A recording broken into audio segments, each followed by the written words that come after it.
sé qué más, en Navidad no sé qué cosa. Claro, y además eso, la capillina usáisla porque tenéis la tama a mano. Sí, Que quieras que no. vamos a cantar los villancicos Ay, qué guapo. y la pandereta y todas esas cosas. Esta señora era genial.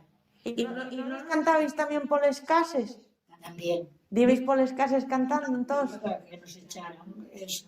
El aguilando, sí. Sí, el aguilando. Qué Y bueno. me acuerdo de una casa que había muerto un señor en noviembre.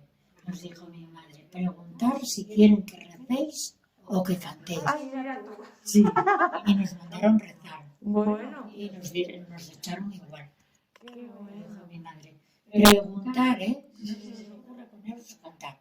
Preguntar. ¿Y qué llevabais? ¿Pandereta o qué llevabais? Pandereta, castañuelos, no sé si alguna cosa más. Ay, Y qué cantábamos lo que ¿Y ibais todos los niños? todos. Ay, qué guapo. Todos los del pueblo. Qué guapo. ¿Y eso qué día ibais? ¿Alguno concreto? Creo que era el día de Nochebuena. Ay, qué guapo. Sí. Después lo que sacábamos lo juntábamos para hacer meriendas o para hacer cosas así. Sí, aprovechabais. Para que nos compraran revoltijo, turrón, peladillas que quienes comían. Ya, sí. No, bueno, y turrón, ojo, que... Había unos cachinos de turrón así pequeños que eso. Y peladillas. Qué Y simpático. mi padre siempre nos traía peladillas de la villa. Qué Todas, simpático. Bueno, claro. Siempre.